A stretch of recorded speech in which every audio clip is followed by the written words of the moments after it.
Bonjour, bienvenue à toutes et à tous, vous écoutez un nouvel épisode du podcast du guide des backpackers dédié à l'Australie. Parce qu'on est tous le guide de quelqu'un, nous avons décidé de laisser la parole à celles et ceux qui sont prêts à partager leur expérience pour faire de votre séjour en PVT une réussite. À travers ces épisodes, vous découvrirez le parcours de voyageurs, mais aussi des informations pratiques pour préparer votre aventure, trouver un job ou encore dénicher les meilleurs spots à visiter. Alors bonne écoute, et surtout bienvenue à bord de cette magnifique fabrique à souvenirs qu'est l'Australie. Bonjour à tous et bienvenue dans ce nouvel épisode du guide des backpackers. Aujourd'hui, je suis en compagnie de Adélaïde, Alban et Camille qui vont nous parler de leur début en Australie. Donc on va se focaliser sur les différentes villes d'arrivée en Australie parce que c'est vrai que c'est une question que beaucoup de backpackers se posent au moment de prendre leur billet d'avion. Dans quelle ville j'arrive ? Alors je vous laisse vous présenter en quelques mots. Oui, du coup, je m'appelle Camille Gagnou, j'ai 26 ans et je viens de Paris et je suis arrivée à Cairns en octobre 2022 et j'y suis restée 1 mois. Salut, moi c'est Alban, je suis originaire du sud de la France. Je suis arrivé en Australie à Perth en fin novembre, fin de l'année dernière, du coup 2022. Moi c'est Adélaïde, du coup j'ai 25 ans, je viens de Bordeaux et je suis arrivée à Sydney il y a 2 mois, donc mi-mars 2023. Et moi, du coup, je suis Mathilde, l'animatrice du podcast. Et donc aujourd'hui, je vais parler de Brisbane, qui est la ville dans laquelle je suis arrivée en mai 2022. Et j'y suis restée 2-3 semaines, il me semble, avant de me diriger finalement vers Noosa. Du coup, c'est vrai que c'est pas facile de faire un choix parce qu'il y a pas mal de différentes villes, en fait, dans lesquelles on peut arriver. Et ça va dépendre de ce qu'on recherche. Mais aujourd'hui, donc, on va discuter un peu plus en détail de tout ça, des avantages, des inconvénients, etc., en espérant que ça en éclairera certains pour la suite. Donc, dans un premier temps, je vous propose qu'on fasse un petit tour de table et que chacun explique les raisons pour lesquelles il a choisi d'arriver dans telle ou telle ville. Camille, on te laisse commencer. Alors oui, j'ai décidé d'arriver à Cairns. Ça s'est fait un petit peu à la dernière minute, mais au final, j'ai décidé d'y aller parce que je voulais arriver dans le nord du pays pour ensuite descendre la côte est et éviter la saison des pluies, qui commence à partir de fin novembre, début décembre. Je ne voulais pas une grosse ville pour commencer parce que je viens de Paris, donc je voulais une plus petite ville pour changer un peu d'ambiance. Et voilà. Ok. Quand t'es arrivée, est-ce que t'as eu un peu un choc culturel ? Tu t'es sentie dépaysée ? Parce que du coup, Cairns, c'est vraiment une ville dans le Far North Queensland, comme on dit, du coup, assez Australie, quoi. Oui, ce qui m'a le plus dépaysé, c'était l'accent. Vraiment, je pensais que je comprenais un peu l'anglais, mais là-bas, c'était un peu différent. Vraiment, je devais les faire répéter plusieurs fois. Ils mâchent leurs mots et l'accent est vraiment prononcé. Et aussi, j'ai eu l'impression un petit peu d'arriver en Amérique. Je sais pas comment dire, mais en gros, tout était grand. Mm-hmm. Et il y avait des grosses voitures, les routes étaient géantes et la nourriture était plus américaine qu'autre chose. Du coup, voilà. Ouais. Et quelles sont les choses que t'as aimées dans la ville ou pas trop aimées ? Ce que j'ai aimé, c'est que c'était une ville à taille humaine. On pouvait souvent se balader à pied, on n'avait pas tant de transport à faire. Il y avait une ambiance sympathique. En fait, dans les hostels, il y en a pas énormément, donc en fait, on connaît un petit peu tout le monde. Ouais. Il y a des marathons qui sont organisés dans la ville, donc je trouve que c'est sympa pour connaître du monde. Bien sûr. Il y a la proximité avec les fermes. Il y a une ville à 1 heure qui s'appelle Mariba où il y a énormément de fermes possibles à faire, donc je trouve que c'est une bonne chose. Et il y a plein d'activités à faire autour. Ce que j'ai adoré, c'est qu'il y a plein d'îles qui sont super jolies et il y a la barrière de corail à faire. Très bon point, vraiment. Oui. Ok, on enchaîne avec Perth. Du coup, pourquoi Perth ? En fait, au début, il y a un ami à moi qui m'a proposé d'aller en Australie. On s'est demandé vraiment là où on pourrait vraiment commencer, sachant qu'on voulait pas vraiment faire de ferme de notre côté, plus des mines, parce que ça rapportait un peu plus d'argent, et qu'il y avait des rythmes qui étaient plutôt sympas pour voyager sur la côte ouest. Et du coup, c'est pour ça qu'on s'est rendu là-bas. Après, si je réponds à une question que tu as posée juste précédemment, niveau culture, c'est très très fort. Il faut savoir que je pense que quand j'étais en France et que je me faisais une idée de l'Australie en général, c'est vraiment Perth. Quand je suis arrivé, c'était vraiment Perth dans ma tête. Ça correspondait vraiment à ta vision de l'Australie. Exactement. Quoi. Enfin, les Australiens avec des mulets, l'accent. Ouais. Enfin, vraiment, la culture aussi aborigène et tout ça là-bas, parce qu'il y en a quand même pas mal. Puis, je sais pas, l'ambiance un peu désertique et tout, ça m'a vraiment fait penser un peu à ça. En fait, j'avais une idée très Far West de l'Australie et c'est un peu, et c'était exactement c'est un peu comme ça. Parfait. Et du coup, les gros plus que t'as trouvé à Perth, c'est les gros points négatifs, par exemple? Faut savoir que je suis resté que 2 semaines. Donc, ouais. Du coup, des points positifs. En vrai, la ville est très très cool.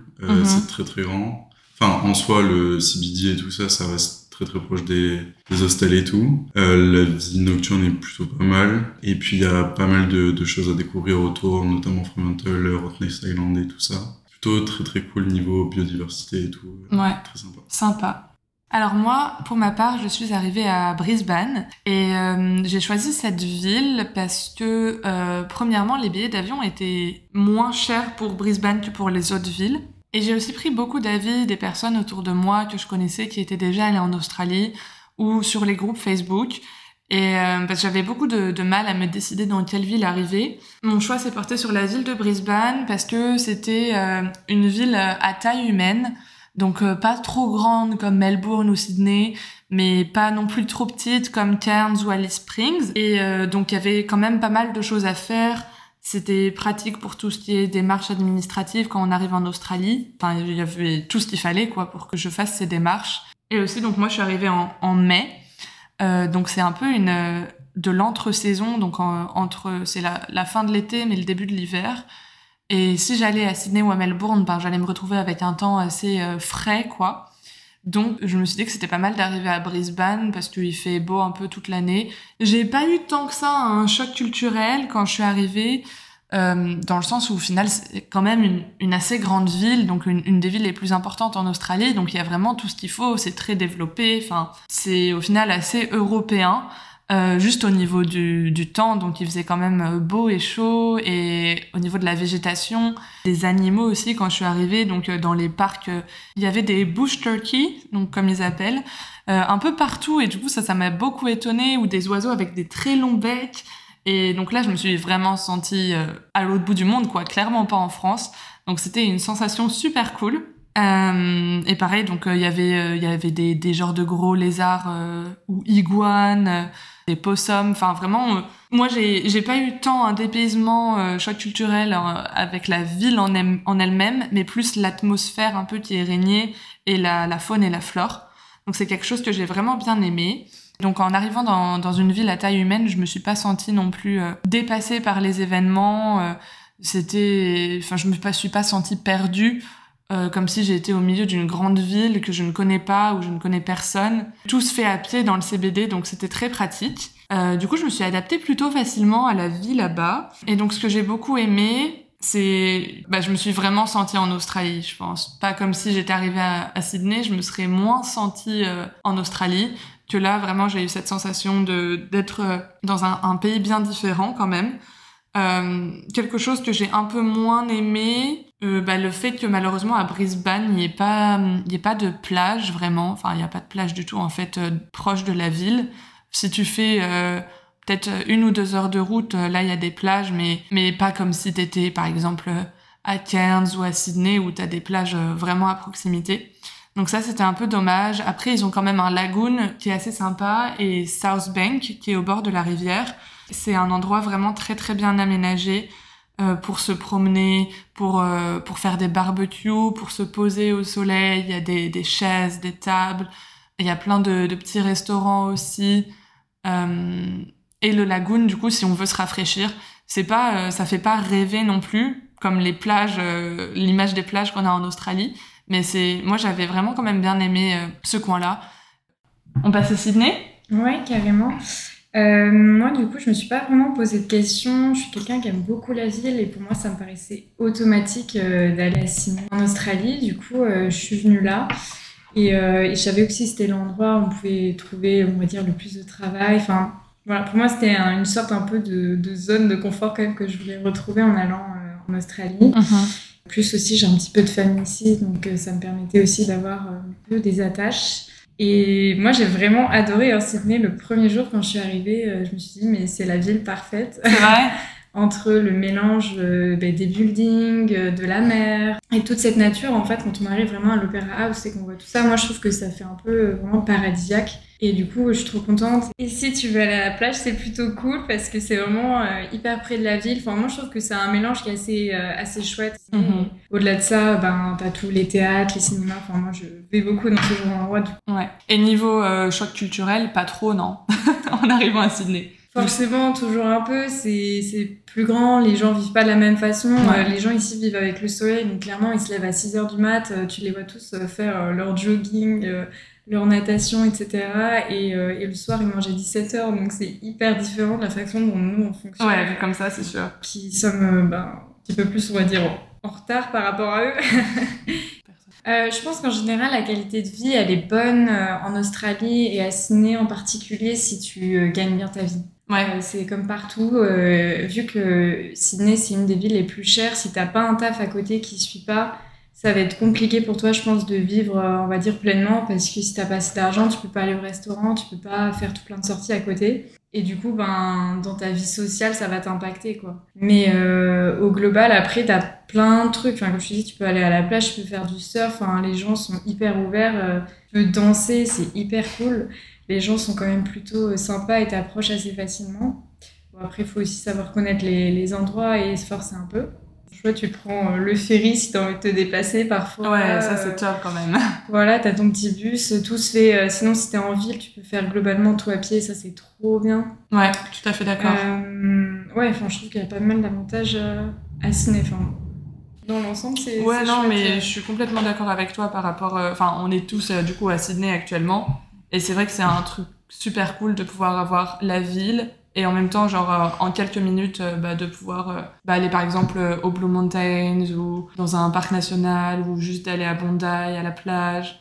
Et c'est un bon combo, je trouve, pour une ville. Ouais. C'est pour ça que tout le monde vient ici et qu'il y a plein de gens qui veulent habiter à côté de la plage. Hop, tu peux aller en ville super rapidement. Enfin. Après, il faut choisir sa saison aussi. C'est pas forcément le moment. Ouais, on est d'accord. C'est vrai que là, on entre dans la saison, enfin dans l'hiver un peu, et au final, il fait frais, quoi, quand même. Hein. On va pas se mentir.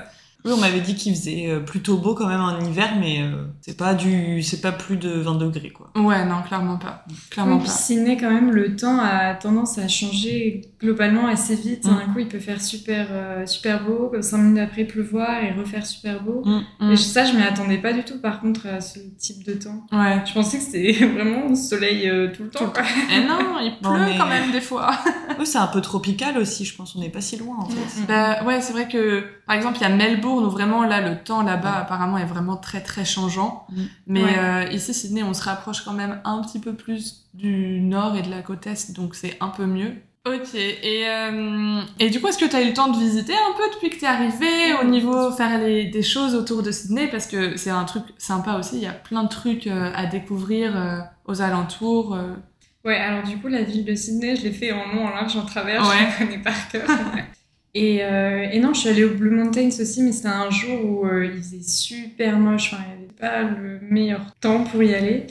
Et après, j'ai surtout fait aussi, moi j'habite North Sydney et c'est tout le côté des grandes plages. Ça commence de Manly jusqu'à Palm Beach. Vraiment. Non, c'est vrai. Bien, puis aussi il y a Jervis Bay, je sais pas si un de vous est déjà allé par là-bas. C'est pas très loin et c'est super beau aussi. Enfin, il y a vraiment plein de choses à voir autour de Sydney, même la vallée des vins. Hunter Valley.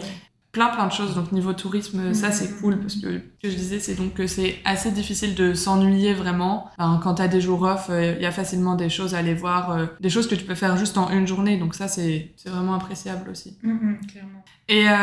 Et donc niveau aspect pratique, démarches administratives et tout, quand t'es arrivé, t'as eu aucun souci à ouvrir tes comptes en banque? Non, franchement, c'était super facile.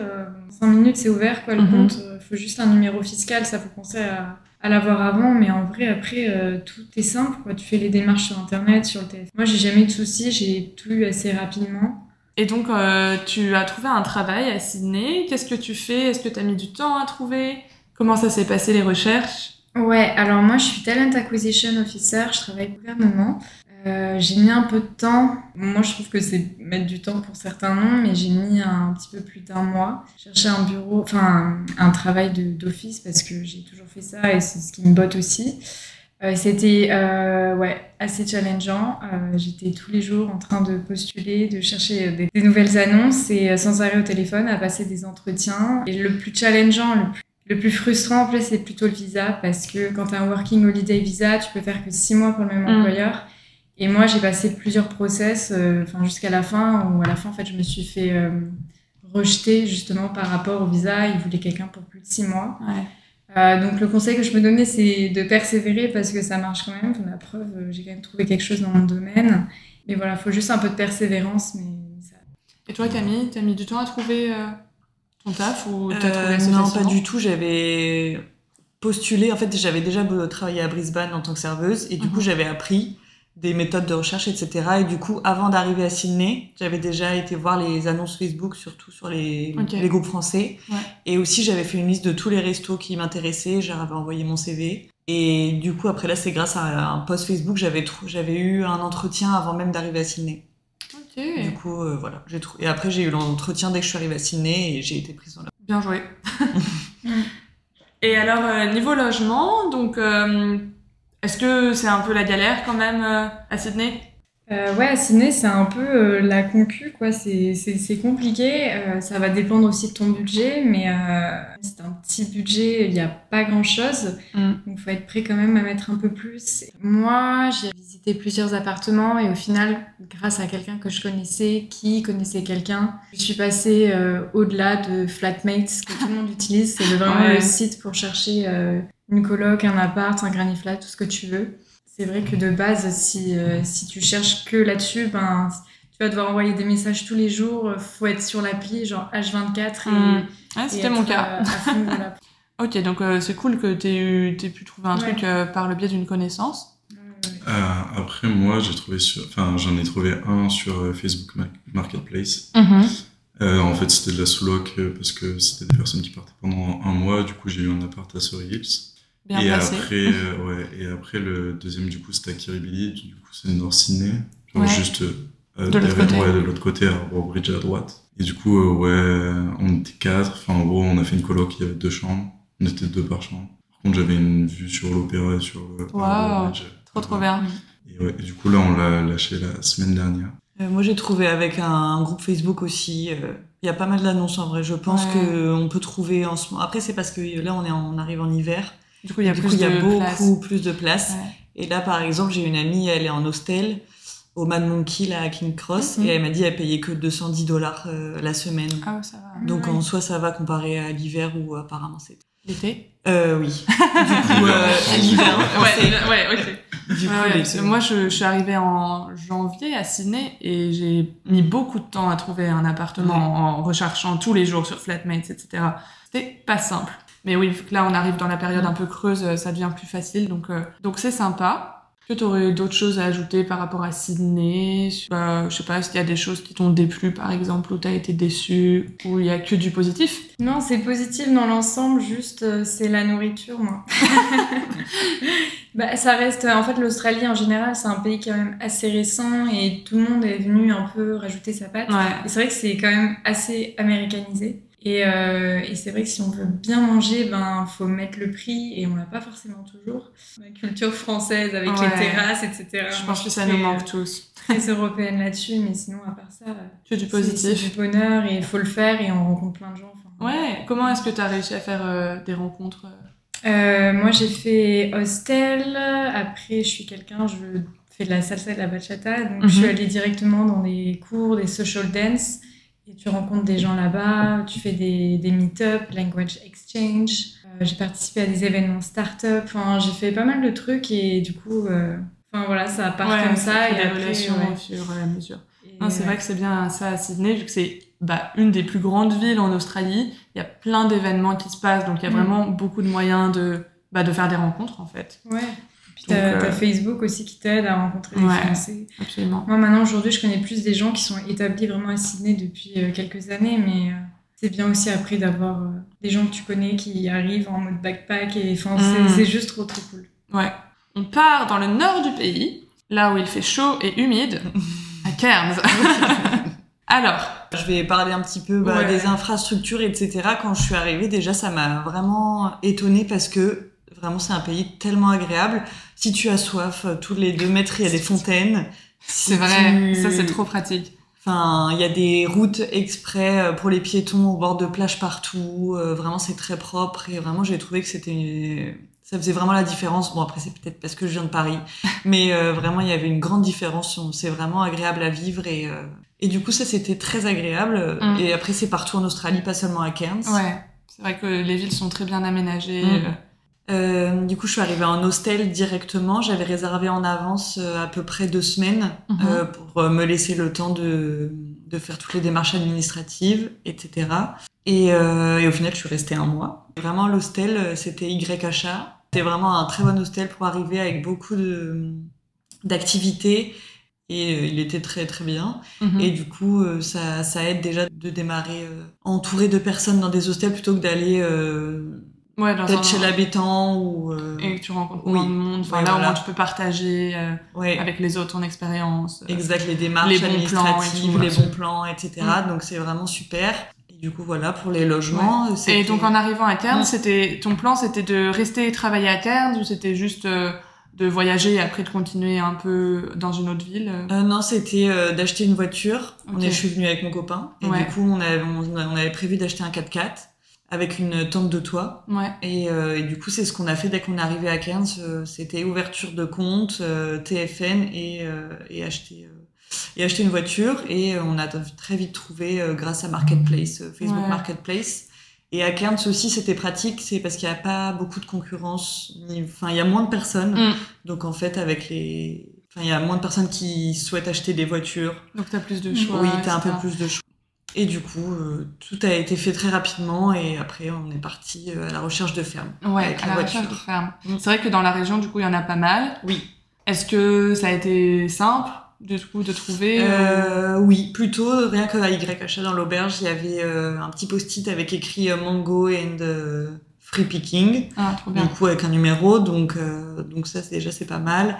Et aussi, j'avais une amie qui était en relation avec une agence d'intérim et c'est grâce à elle qu'on avait eu les premières fermes en picking, en packing de bananes. Ouais, d'accord. Et ça vous a plu? Non? Trop dur? Ouais, les bananes, on avait les pieds tout le temps trempés et c'était vraiment tout le temps la même chose. Bon, après, on n'a pas aimé.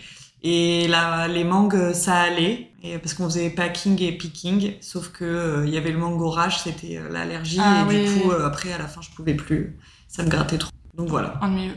Et du coup, pendant le mois que t'as passé vers Cairns, t'as eu le temps de faire du tourisme un peu? Oui, j'ai fait beaucoup de tourisme.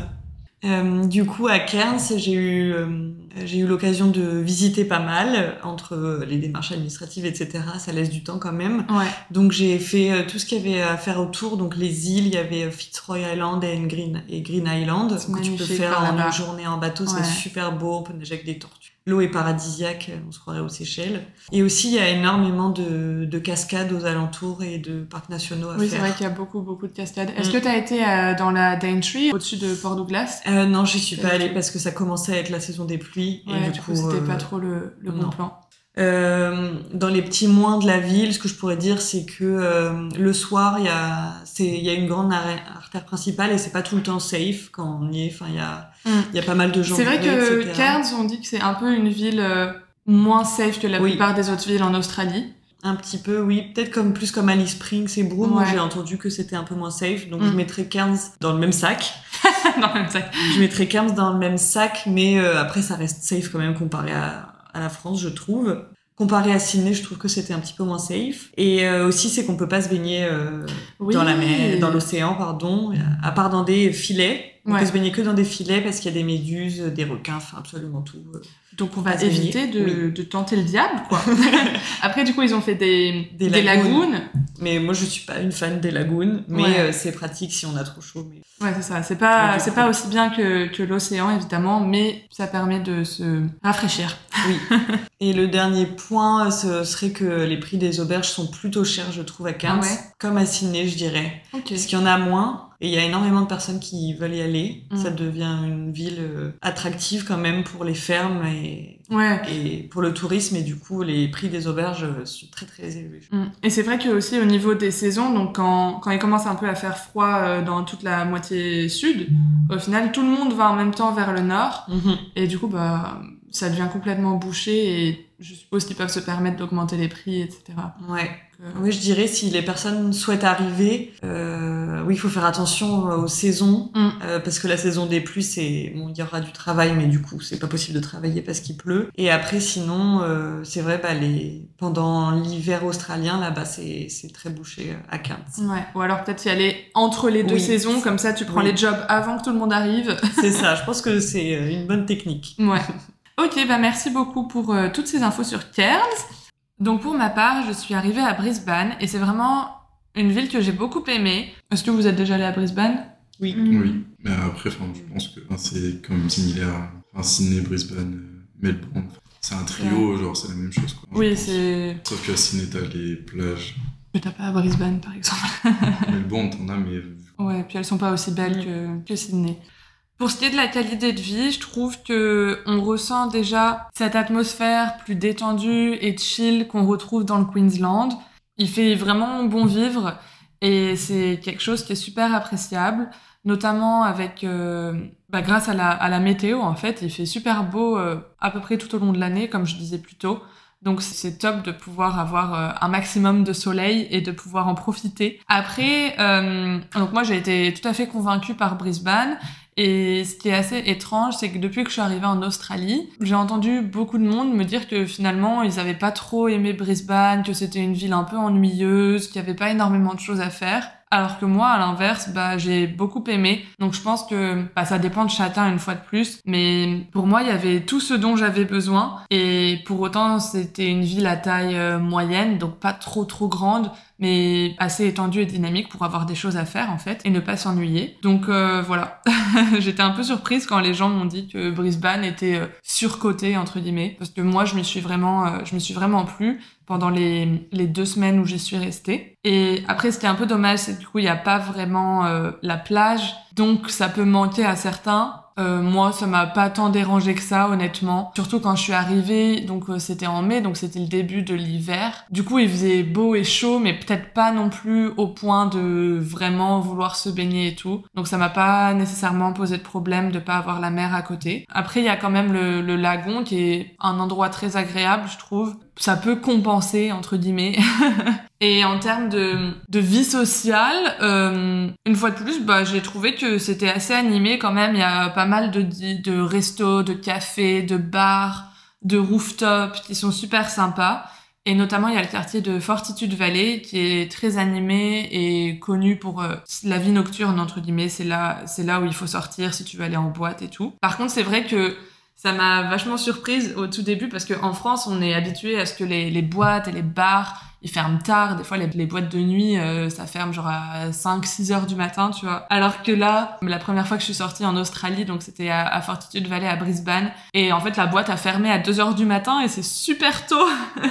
Ou alors, je crois que ça peut aller jusqu'à 3 heures. Mais donc, c'est vrai que ça ferme plutôt tôt et certainement plus tôt que les bars ou les boîtes à Sydney ou à Melbourne, mais quand même plus tard que c'était dans une petite ville. Parce que par exemple, quand j'ai été à Port Douglas ou à Noosa, qui sont des petites villes, là, à minuit, 1 heure du matin, il y avait pas un chat, quoi. Tout était fermé.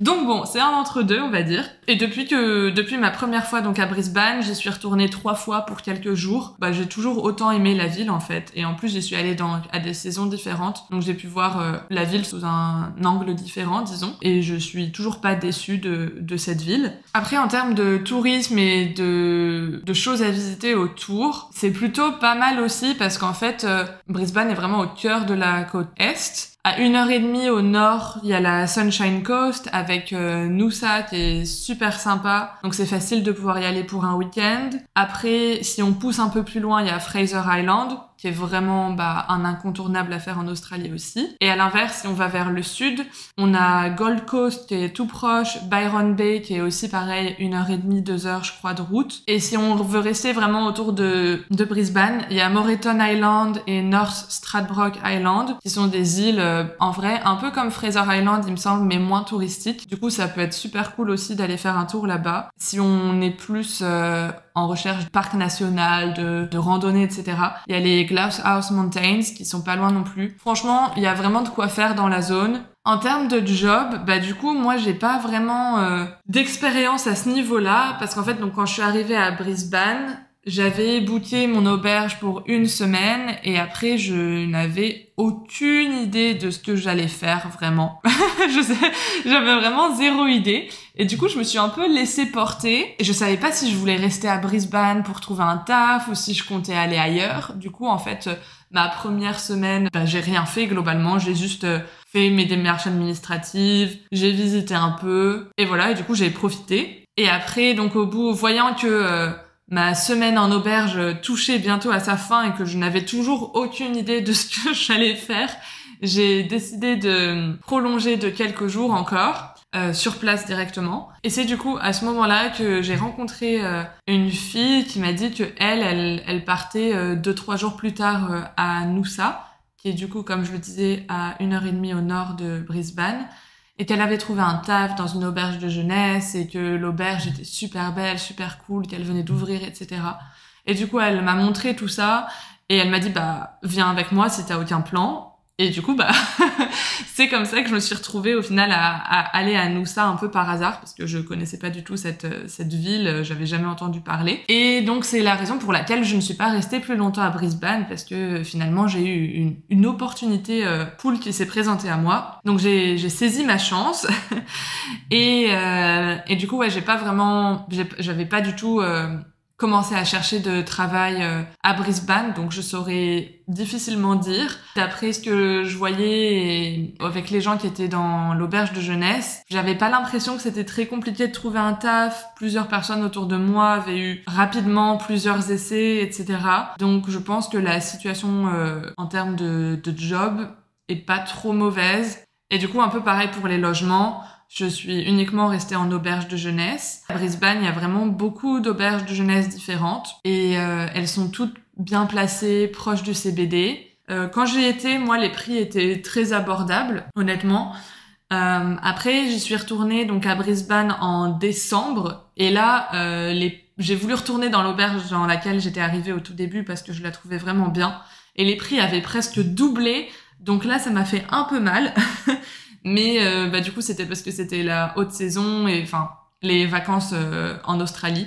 Donc en décembre et en janvier, si vous arrivez à une période un peu chaude, on va dire, pensez à bien réserver à l'avance pour ne pas vous faire arnaquer et avoir des prix un peu exorbitants. Je pense que c'est toujours plus simple de trouver un logement à Brisbane que par exemple à Sydney ou à Melbourne et ça reste certainement assez cher, mais quand même plus abordable aussi. Et sachant que Brisbane, c'est une ville très grande, quand même très très étendue, mais au final, ça doit pas être trop difficile de trouver des logements dans les quartiers proches du CBD, sachant que le CBD est vraiment tout petit au final, on peut vraiment facilement faire tout à pied. C'est vraiment pas très grand, tout est très concentré. Donc ça, c'est quelque chose que j'ai bien aimé aussi parce que mon auberge était dans le CBD, donc tout était à portée de main entre guillemets, et c'était super pratique.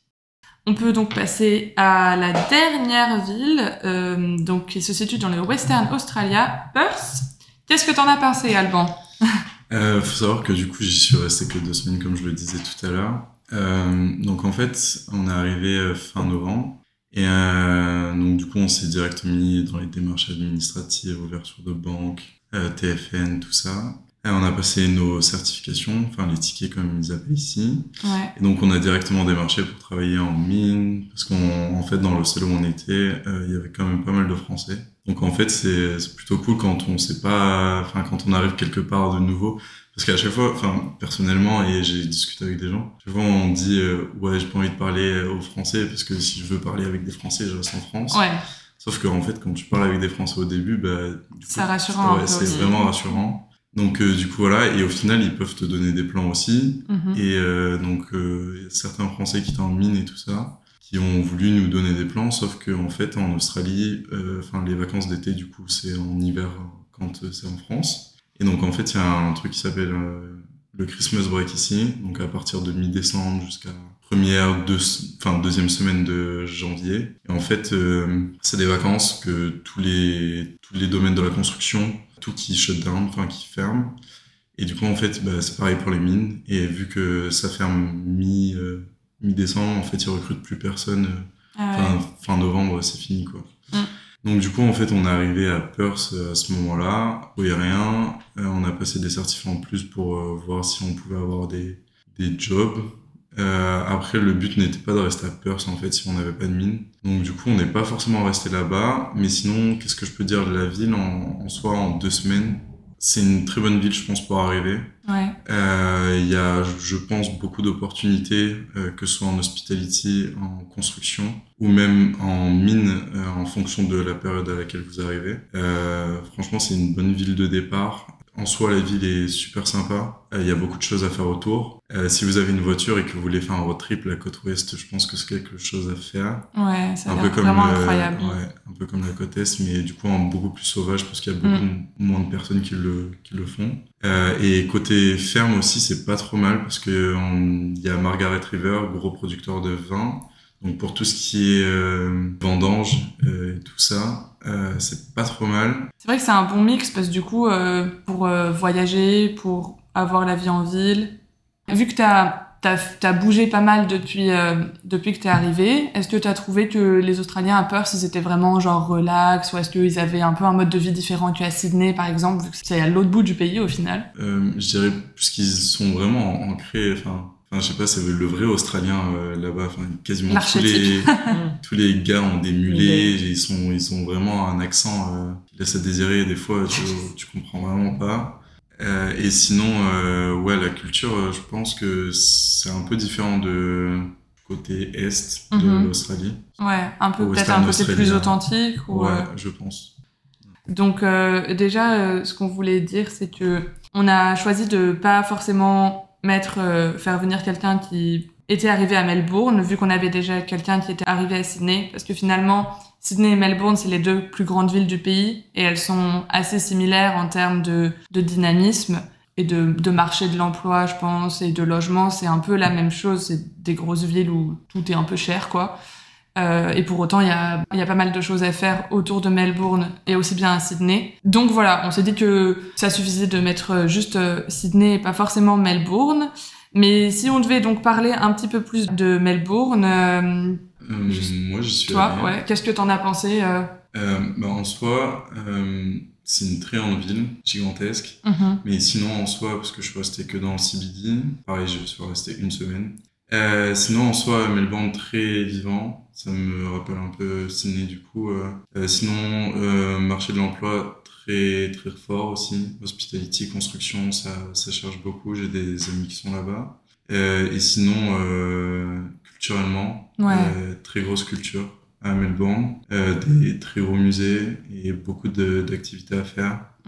Historiquement, Melbourne est pas mal aussi, il y a pas mal de choses à voir et à faire. Sinon, il y a des plages aussi, un peu comme à Sydney. Mais pareil, le temps est vraiment changeant très rapidement. Et là, l'hiver, il fait vraiment froid là-bas, par contre.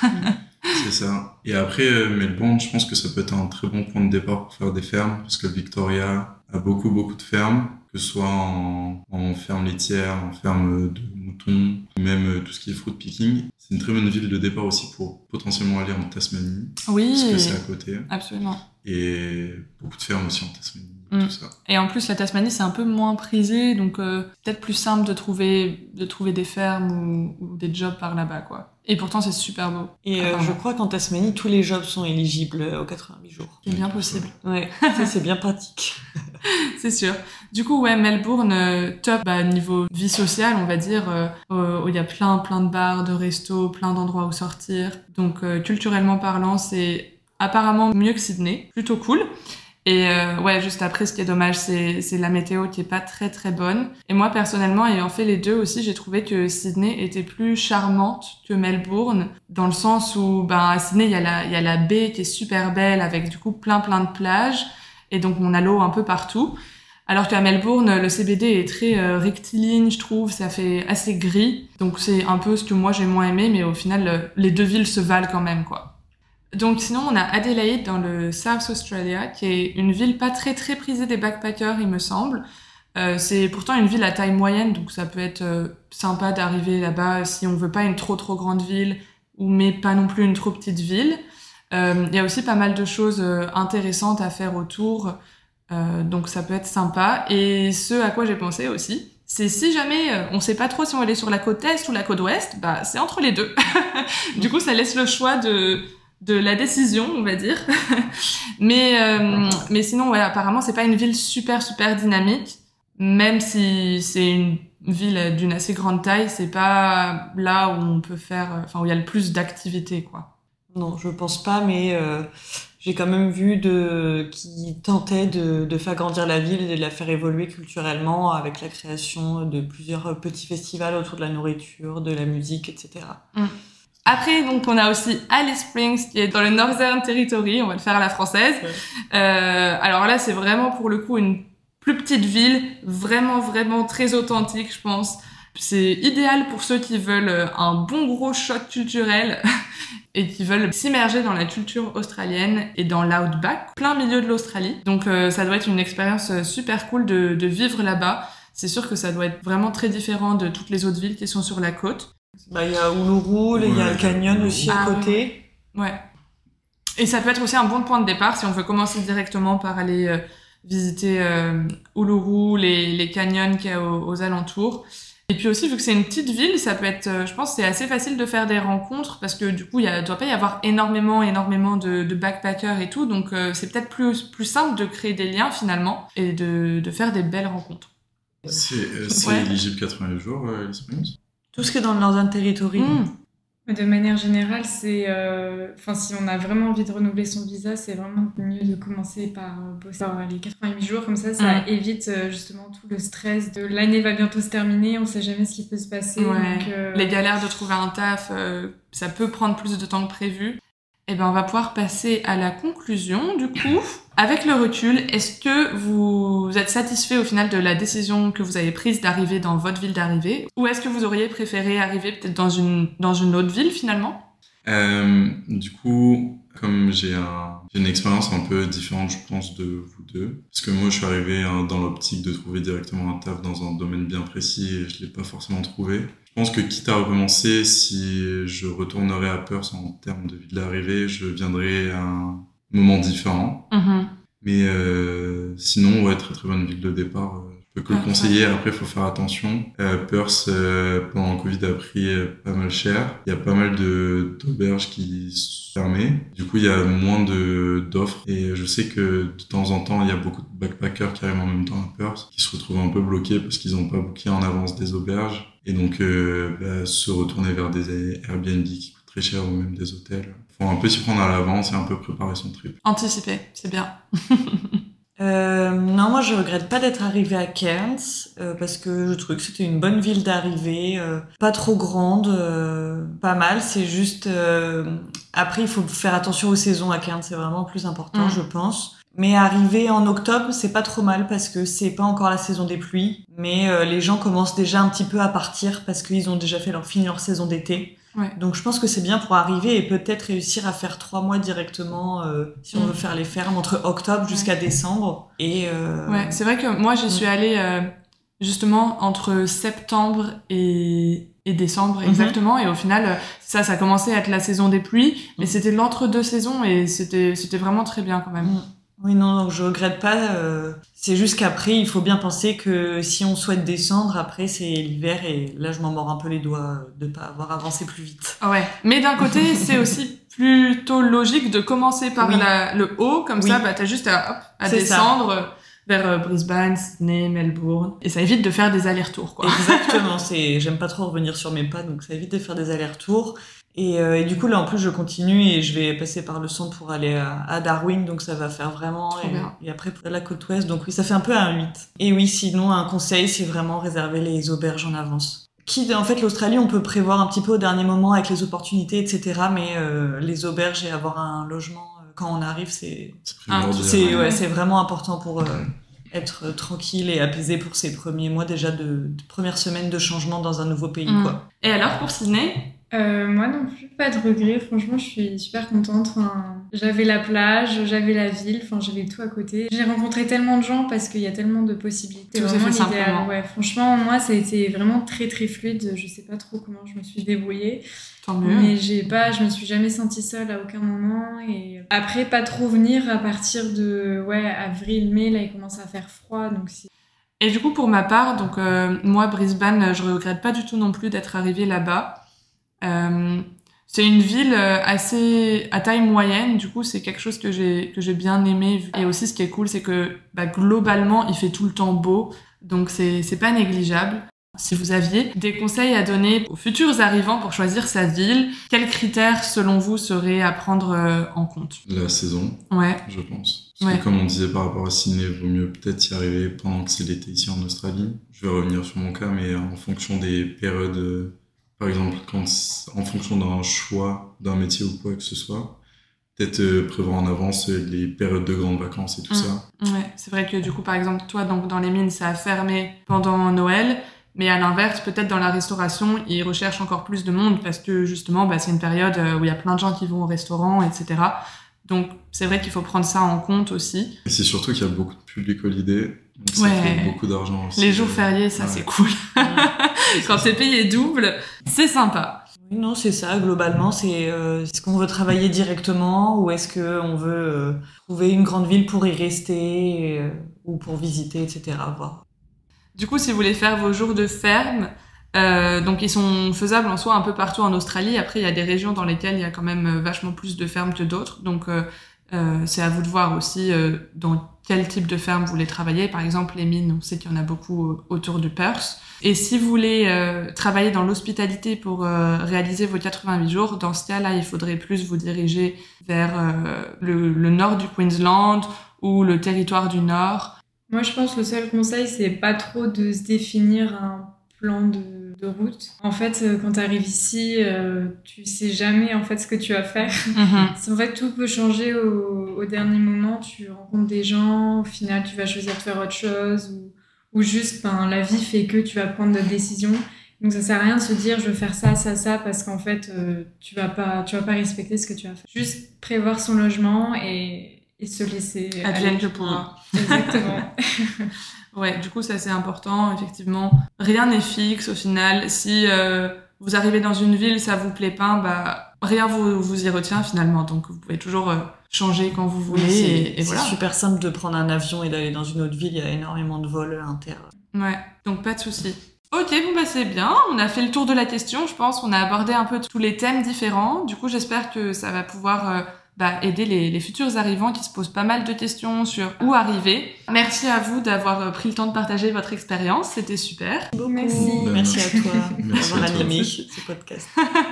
Et à la prochaine.